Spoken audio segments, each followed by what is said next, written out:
என் அன்பு மாணவர்களுக்கு வணக்கம். இது உங்கள் சரவணகுமார் சார். இன்னைக்கு கிளாஸில் நம்ம என்ன பார்க்க போகிறோம்னா, போர்டு எக்ஸாமில் அடிக்கடி கேட்டுட்ருக்கூடிய இம்பார்ட்டன்ட் பார்ட்ஸி கொஸ்டின்ஸை நம்ம பார்த்துட்டு வந்துட்டுருக்கோம். அதான் நம்ம இன்றைக்கி பார்க்க போகிறோம். நம்ம பார்க்க போகிற டாபிக் வந்து யூனிட் 3 ட்ரிக்னாமெண்ட்ரியில் ஆல்ரெடி வந்து பார்த்தீங்கன்னா என்னென்ன மாதிரி கொஸ்டின்ஸ் கேட்பாங்கன்னு சொல்லி ஒவ்வொரு 2-3 வீடியோ இதுக்கு முன்னாடி நம்ம பார்த்துட்டோம். இந்த வீடியோவோட ட்ரிக்னாமெண்ட்ரியில் இருக்கக்கூடிய இம்பார்ட்டன்ட் கொஸ்டின்ஸ் வந்து முடிஞ்சது.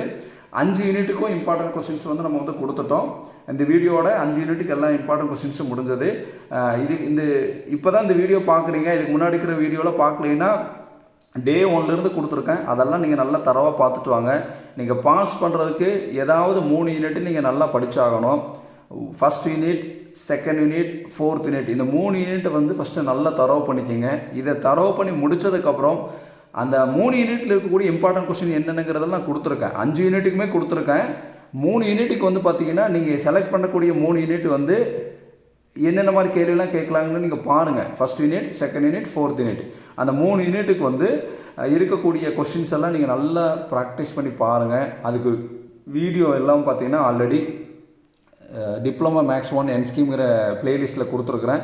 அந்த ப்ராப்ளத்தில் வந்து என்ன கேள்வி கேட்பாங்க, அந்த கேள்வியை எப்படி ப்ராக்டிஸ் பண்ணணுங்கிறத நம்ம வீடியோ பார்த்து நம்ம பிளேலிஸ்ட்டில் கொடுத்துருக்குறேன். அதை பார்த்து அந்த வீடியோ பார்த்துட்டு நீங்கள் ப்ராக்டிஸ் பண்ணி பாருங்கள். இன்றைக்கி நம்ம பார்க்க போகிற டாபிக் வந்துன்னா multiple and sub multiple angles. இதில் இருக்கக்கூடிய ப்ராப்ளம் தான் பார்க்க போகிறோம். இந்த ப்ராப்ளம்லாம் நோட் பண்ணி வச்சுக்கோங்க எந்த மாதிரி கேட்பாங்கன்ட்டு. இப்போ வந்து பார்த்தீங்கன்னா sin 3a cos 3a formula வந்து ஃபஸ்ட் நல்லா தெரிஞ்சிருக்கணும்.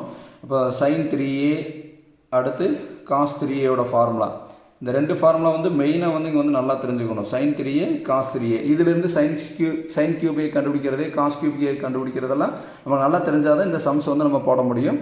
அதனால் இம்பார்ட்டன்ட் கொஸ்டின்ஸ் கொடுத்துருக்கேன், நீங்கள் நோட் பண்ணிக்கிங்க. இந்த நோட் பண்ணிவிட்டு அதெல்லாம் படித்து முடிச்சிட்டிங்கன்னா நீங்கள் இதை வந்து சால்வ் பண்ணி பார்க்கலாம். சரியா சாமி? அப்போ வந்து என்னென்னா மல்டிபிள் அண்ட் சப் மல்டிபிள் ஆங்கிள்ஸில் இந்த மாதிரி ப்ராப்ளம்ஸ் தான் நம்மளுக்கு வந்து கேட்க முடியும். அதே மாதிரி இங்கே கொடுத்துருக்கோம் பாருங்கள், ப்ராப்ளம்லாம் நோட் பண்ணிக்கிங்க. இங்கே பாருங்கள் sin 3a cos 3a cos cube a, cos cube a எல்லாம் பார்த்தீங்கன்னா இந்த ஃபார்முலாலேருந்து தான் வரும். இப்போ sin 3a ஃபார்முலா இருந்தால் sin cube a வரும், cos 3a ஃபார்முலா இருந்தால் cos cube a வந்து வரும். சரிங்களா? இந்த ப்ராப்ளத்தை நோட் பண்ணி வச்சுக்கோங்க. இப்போ நோட் பண்ணி வச்சுட்டு இதெல்லாம் தான் ப்ராக்டிஸ் பண்ணி பாருங்கள். மெயின் வந்து பாஸ் பண்ணுறதுக்கு மெயினானது என்னென்னு கேட்டிங்கன்னா 3 யூனிட் நல்லா படிக்கணும். திருப்பி சொல்கிறேன். First unit, second unit, fourth unit நல்லா படிச்சுட்டு ட்ரிக்னாமெட்ரியில் உங்களுக்கு தெரிஞ்ச இம்பார்ட்டன்ட் ப்ராப்ளமும் மீதி ரிமைனிங், அதாவது நீங்கள் 3 யூனிட் படித்ததுக்கப்புறம் மீதி 2 யூனிட்டில் இருக்கக்கூடியதை ஏதாவது நீங்கள் ஆல்ரெடி படிச்சிருந்தீங்க அந்த இம்பார்ட்டன்ட் கொஸ்டின்ஸை பார்த்துட்டு போங்க. இப்போ இன்றைக்கியோட வந்து ட்ரிக்னாமெட்ரியோட இம்பார்ட்டன்ட் கொஸ்டின்ஸ் வந்து முடிஞ்சது.